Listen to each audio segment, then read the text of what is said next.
Muy buenas tardes, estimados colegas de Venezuela. Les saluda Javier Sáenz desde Perú. Soy psicólogo especializado en el tema ocupacional y en esta oportunidad vamos a conversar con ustedes de tres temas importantes que venimos realizando en nuestro país, acá en Perú. A diferencia de otros países latinoamericanos, nuestro país cuenta con una legislación muy exhaustiva, muy amplia también en el tema de la prevención de accidentes. Y esto está relacionado a tres temas importantes que vamos a conversar. El primero de ellos es el de las evaluaciones preocupacionales, el segundo es el de seguridad basada en el comportamiento y el tercero es acerca de la evaluación de factores y riesgo psicosocial. Yo les pido entonces que podamos conversar. Voy a tratar de ser lo más claro posible. Y antes de comenzar, comentarles que este video lo estoy haciendo desde la unidad minera de San Cristóbal, en el departamento de Junín, en el centro del Perú, en la provincia de La Oroya, a unos kilómetros de la carretera central. Estamos en una unidad minera a 4.600 metros sobre el nivel del mar, con temperaturas que bordean los 0 grados, ¿no? Y entonces, desde este lugar, desde mi centro de trabajo, les voy a comentar a ustedes algunas consideraciones que hay que tener en cuanto a las evaluaciones preocupacionales. En principio se hacen las evaluaciones preocupacionales porque tenemos una ley en nuestro país, en Perú, que es la Ley Nacional de Salud y Seguridad en el Trabajo, la Ley 29783, que obliga a que todos los trabajadores deben pasar por una evaluación médica ocupacional, una EMO, evaluación médica ocupacional, y que dentro de sus protocolos está considerado el tema de las evaluaciones psicológicas. Estas evaluaciones, la periodicidad de estas evaluaciones va a depender del nivel de riesgo del puesto de trabajo y son determinadas en un inicio por el médico ocupacional de la empresa o un médico asesor contratado por cualquier otra institución, ¿no? Las evaluaciones preocupacionales, entonces, en lo que concierne a la parte de la psicología, están orientadas a la identificación de si la persona tiene o no tiene una aptitud para trabajar, o sea, si puede o no puede trabajar. Ese es el objetivo, y que es casi un diagnóstico, ¿no? O sea, diagnosticamos si la persona es apto o no apto para un puesto de trabajo. Y eso es una obligación legal, ¿no? Porque en el caso de que una persona sufre un accidente, se revisan todos sus files, sus exámenes médicos, sus exámenes psicológicos, y se busca alguna relación o alguna implicancia con el tema, si es que ha habido de repente por ahí una omisión de algún tipo de procesos.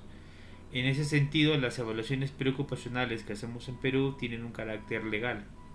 Sin embargo, hay que hacer algunas precisiones. Quien determina finalmente la aptitud de una persona para que pueda trabajar es el médico ocupacional a cargo de la evaluación médica, ¿no? A cargo de todo el proceso. Y él es quien al final autoriza si la persona puede o no puede trabajar, ¿no? O sea, su diagnóstico final. El psicólogo puede encontrar indicios de que la persona va a tener algún problema o va a elevar su nivel de riesgo y puede recomendar, ¿no?, que esta persona no sea aprobada en el examen, ¿no? Pero al final quien determina esto es el médico ocupacional. Tenemos experiencia en nuestro país de situaciones en las cuales los psicólogos hemos detectado a personas con estos tipos de indicadores no aptos y por X motivos han ingresado a trabajar y al final han terminado teniendo alguna situación lamentable, ¿no? Un accidente de trabajo, ¿no? Y esto ha dado mucho peso al diagnóstico que los psicólogos hacemos, ¿no?, en el ámbito preocupacional. Ahora, la pregunta que puede surgir es: ¿y qué se hace en una evaluación preocupacional? Los psicólogos ocupacionales que nos dedicamos a este trabajo aplicamos unas baterías, unas pruebas o unos subtests y hacemos una observación del comportamiento de la persona durante la evaluación y hacemos también una entrevista. Con todos esos datos nosotros tenemos que tomar una decisión, ¿no? Si la persona puede o no puede trabajar. Pero esta decisión también está muy relacionada con el tema del puesto de trabajo.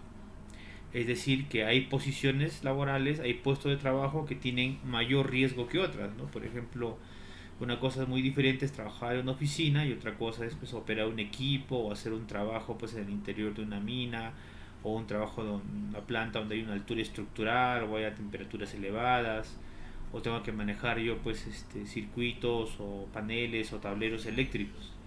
Entonces el nivel de riesgo va a determinar mucho eh, cómo tenemos que hacer nuestro peritaje, nuestro análisis, nuestra evaluación.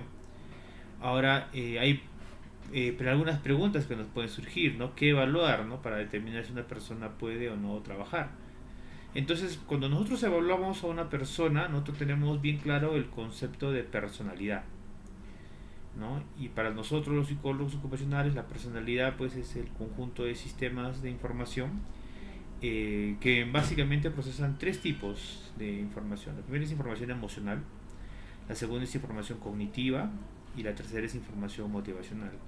Esto no es invento mío, esto es ya una teoría patentada por el doctor Pedro Ortiz Cabanillas, un famoso médico neurólogo peruano que hizo su posgrado en Newcastle y facilitó mucho el tema de la comprensión del individuo a partir de aplicar una teoría para la comprensión.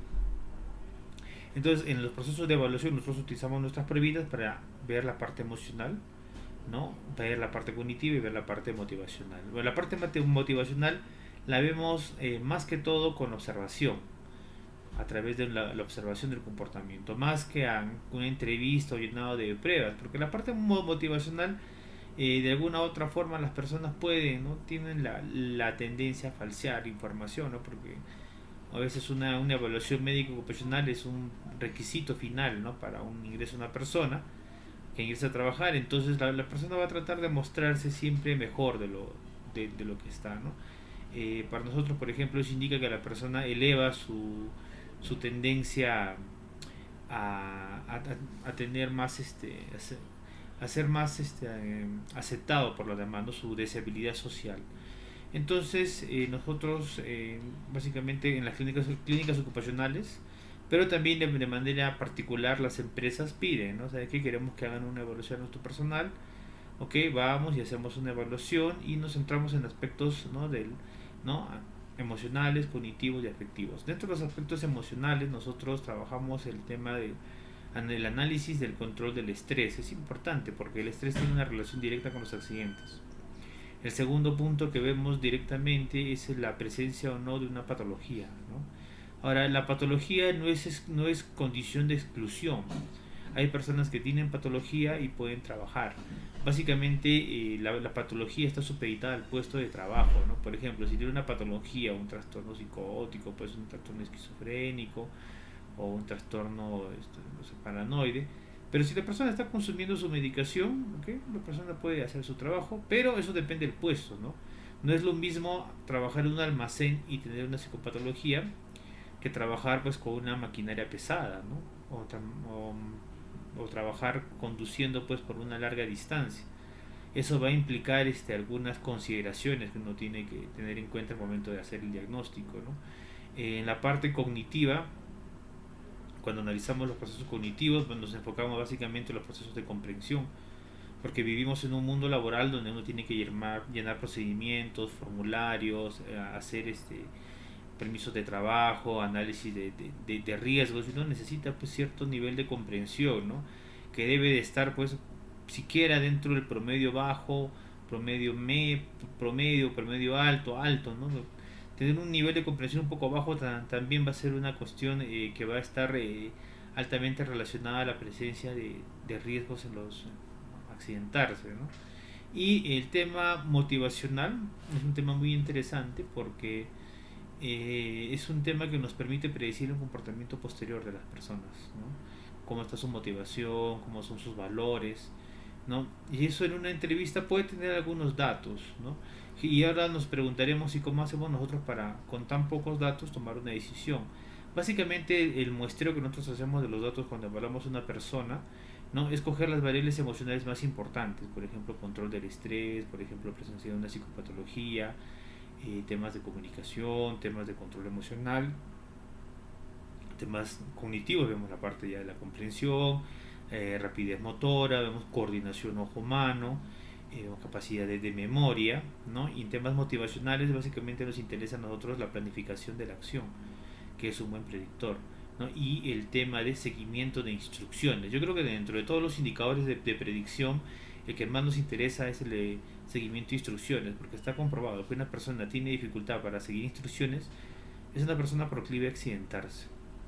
Y nosotros aplicamos nuestras pruebitas, hacemos nuestra observación y en la parte final siempre entrevistamos al personal, ¿no? Hacemos preguntas, un screening, ¿no? Acerca de su vida familiar, su vida personal, trabajos anteriores, rápida, donde podemos obtener datos relevantes para tomar una decisión, ¿no? Si esa persona tiene condiciones o no tiene condiciones para trabajar.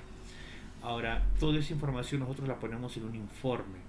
Ese informe, como les decía, tiene una validez legal. Por eso los psicólogos que se van a dedicar y que se dedican a la parte ocupacional tienen que estar debidamente colegiados y registrados, y tienen que estar al día de sus aportaciones, ¿no? Para que tengan validez su informe. Todos esos datos van colocados en una hojita, en un par de hojas, ¿okay? Donde al final nuestra conclusión es si la persona está apto o no para un puesto de trabajo. Y lo más importante que también ponemos recomendaciones, ¿no? No solamente la reevaluación de 3, 6 meses o un año, sino también recomendaciones importantes para el control del estrés, ¿no? Cuando encontramos personas con dificultades en el control del estrés, ahí tenemos que ser muy enfáticos en la recomendación, que tiene que tener supervisión, tiene que ser reinducido, tiene que revisar un poco. A través de las entrevistas nosotros podemos encontrar de repente personas que tienen capacidad, tienen habilidad, pero de repente le falta un poco más el tema de experiencia, ¿no? Y está ya comprobado que no tener experiencia para hacer labores de riesgo no es jugársela, ¿no? Porque si la persona no tiene experiencia previa o tiene su experiencia previa es muy limitada, ¿ok? Esa falta de conocimiento lo va a exponer innecesariamente a los peligros.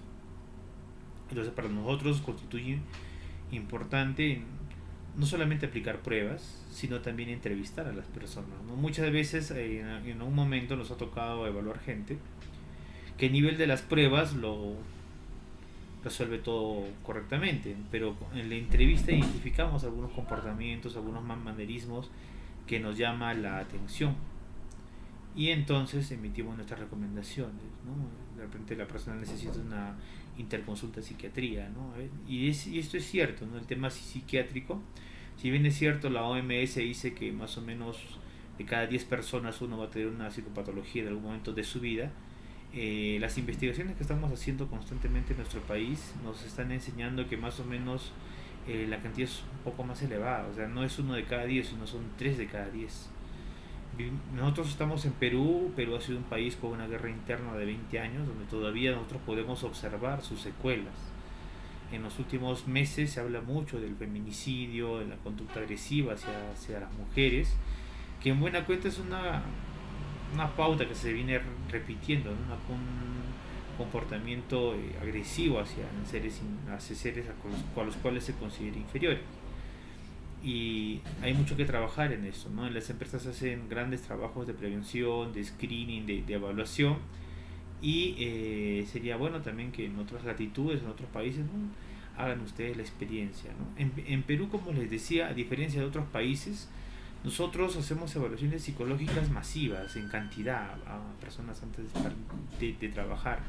Yo he tenido la oportunidad de revisar documentación y estar en otros países trabajando donde eso no es necesario, pero en nuestro país nosotros consideramos que sí es necesario. Bueno, lo dejo hasta acá y conversamos en el siguiente video, donde vamos a hablar del tema de seguridad basada en el comportamiento. Muchas gracias.